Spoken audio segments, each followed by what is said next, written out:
Hello, I'm back in Reviews and Reacts. I remember, so you don't have to. Today we'll be watching Nostalgia Critic's review of Mighty Morphin Power Rangers, the movie.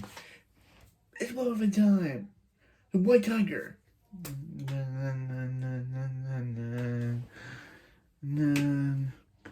Rangers, Mastodon!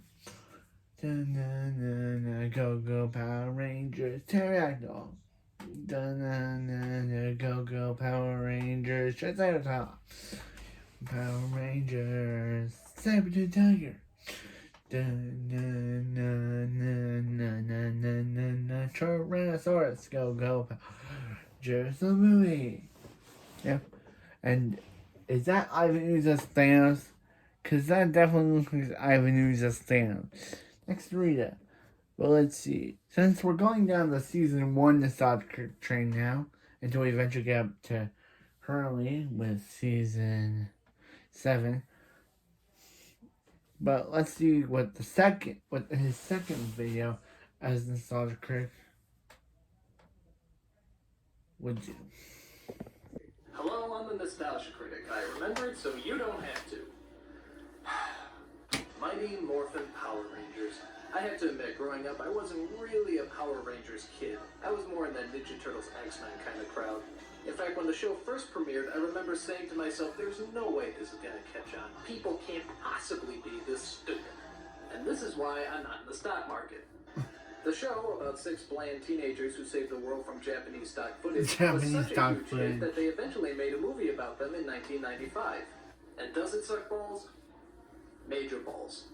In fact, the only difference between this is the first time that Critic ever wore his white shirt and red tie in a video. Wizardry, they used it to go skydiving. In the series. In fact, that's how the movie begins, with skydiving. Like someone threw a whole bunch of money at the producers and they said, yeah, we're going skydiving, bring the camera along, I'm sure we'll fit it in the movie somehow. And as you probably would have guessed, it's an entirely pointless sequence. Now, the first thing you Power Ranger fans might have noticed is a changing cast. In the film, we see there's a black girl and an Asian boy. But wait a minute, wasn't there originally an Asian girl and a black boy? Well, the problem with that is that the black boy was put in the black suit and the Asian girl was put in the yellow suit. Not very political correcto. When the producers realized racial stereotyping isn't in at the moment, they got rid of the 2 actors, saying there was an intergalactic unemployment line that needed waiting in, and replaced them with the 2 you see now. However, the 2 cast members that sadly remain the same are Bulk and Skull, the supposed bullies of the group. Which I always found kind of strange. If they don't like the Power Rangers and they're always picking on them, why do they hang out with them all the time? Hi guys! You might want to slip those on.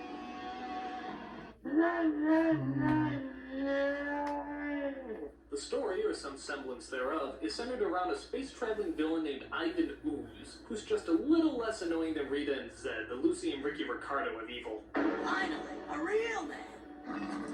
His plan is to hunt down and destroy the Power Rangers' intergalactic leader, Zordon, who, despite having all the powers of the universe, still can't manage to sync up his voice with his lip movements. It's good to see you again, too. Oh, and I forgot about his little assistant Alpha.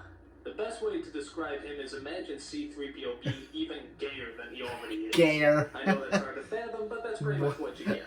Alpha is a gayer C-3PO? Destroying Zordon for making him miss all the years of torment Earth has gone through. The Black Plague!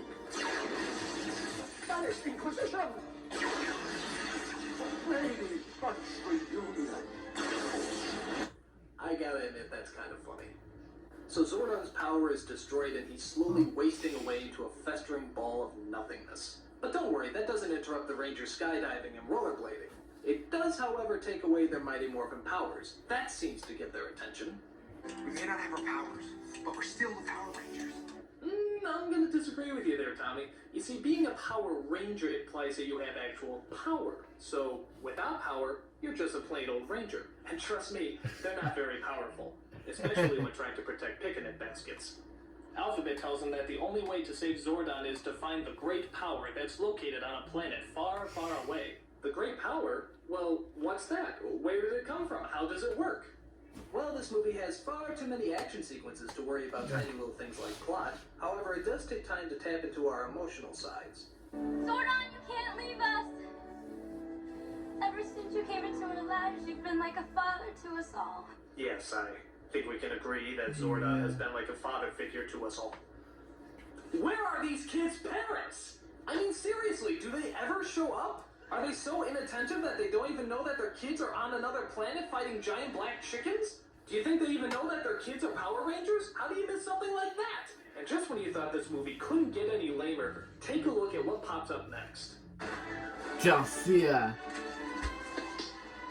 I am Dulcia, Master Warrior of the planet Phaedrus. The planet what? Come on, you can find more convincing names than Star Trek word jumble. So apparently she fights off the birds by swinging these two sticks together, throwing them into some kind of hypnotic trance. Yeah, how is that supposed to put you in a trance? Just taking two sticks and swinging them up and down, up and down, up and down, up and down, up and down, up and down, up and down, up and down. I think that's meant to be something else. It's not meant to be what you pause at. You win this round, Dulcia. So she tells them that they have to travel to a giant phallic symbol that apparently holds the great power. To do that, she dresses them in fashionable burqas and gives them the power of the new sacred animals. You are the bear, fierce and unstoppable. You are the wolf, cunning and swift. At what throw? I'm a frog. Yes, a frog. Like the one you kissed. Get a handsome prince. What the hell is that? Kissing is my superpower? You shitting me? They get the strength and the swift and I get kissing? What kind of bullshit is that?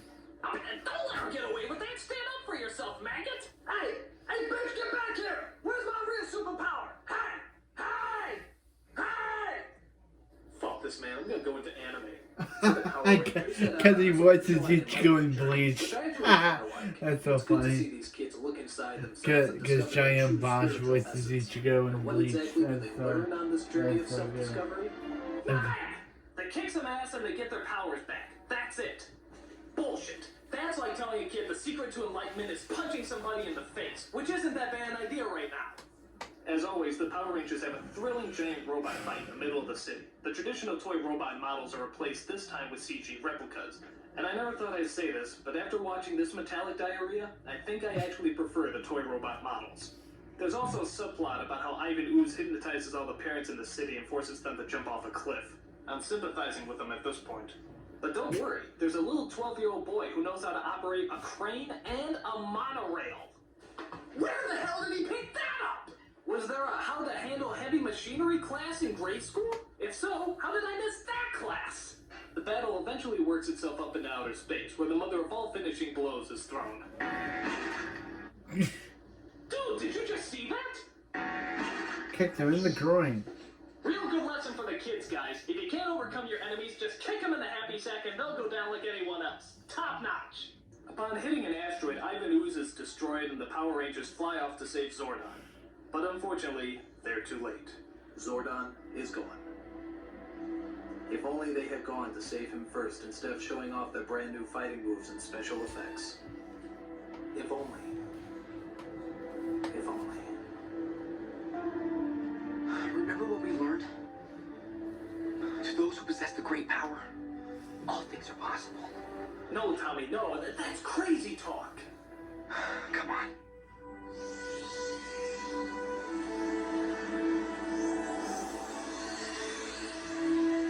Can it be?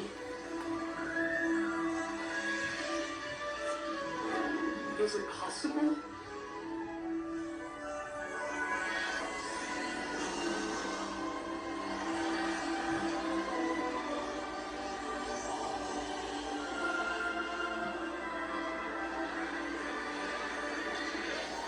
Wait a minute. If the great power has the ability to do anything, couldn't he just use it to destroy Ivan Ooze in the first place? This movie makes no sense! Nothing about the Power Rangers does! How come the monsters always land in the exact same city? How come the city turns into a canyon whenever a fight scene's about to happen? How come nobody recognizes the Rangers even though they wear the exact same colors every day? How come they always move like they have Tourette's syndrome? How come Rita's voice never sounds right? How come they dress up like NASCAR mannequins? How come it's sunny in space? How come Alpha's so gay? How come Kimberly's so hot? Why? I'm the nostalgia critic. I remember it so you don't have to.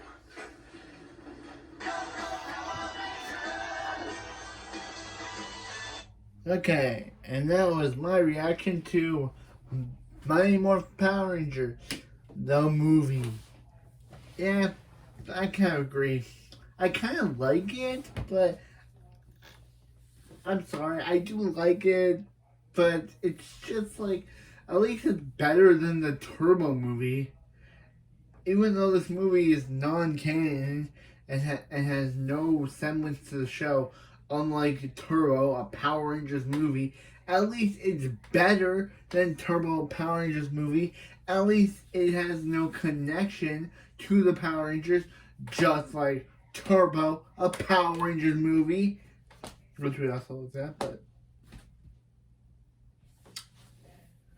but this film is, even though, what was up that scene? Like, I also kind of liked the joke where he was like, crap this, I'm gonna do anime. Because Johnny and Bosch voices Ichigo and a bunch of other voices Ichigo and Bleach and voices a bunch of other characters and a bunch of other anime. But he's best known for Ichigo and Bleach. Ichigo in the Bleach English dub. But yeah. It's kind of like in the movie he has a problem with being a frog, but in the show he has no problem with it. I know this movie is non-canon, but they could have had that carry over. Like, had Adam, like, when Ninja was like, Adam, you will have the power of the frog. And Adam's like, bro, it's a frog. But now, he's okay with it. But in the movie, he has a major deal. Whichever comes back again. And Ivan Ooze was a pretty cool villain. It was kind of funny that he said everything he missed, including the Brady Bunch reunion, which shows when this came out, that they had to reference the Brady Bunch reunion. But yeah, that was my reaction to Mighty Morphin Power Rangers movie. Ninjetti, Falcon, Frog, Crane, Wolf, Bear, Ape, Power Rangers. At least they had a better ninja costume than in the show. The show was so cheap that they just got... And then, instead of actually getting ninja costumes, they actually went to the show, back to the show, where they said White Ranger power, and Black Ranger power, and Pink Ranger power, and Blue Ranger power, and Yellow Ranger power, and Red Ranger power. You could have just went with a ninja, and then saying, like Ninja White power, and Ninja Black power, and Ninja Blue power, and Ninja Pink power, and Ninja Yellow power, and Ninja Red power. It would be more interesting than just go back to the dino suits, even though the show had nothing to do with dinosaurs. But this has been my reaction, and I'll see you next time. And I'll see you. And I'm back to Reviews and React. And remember, so you don't have to.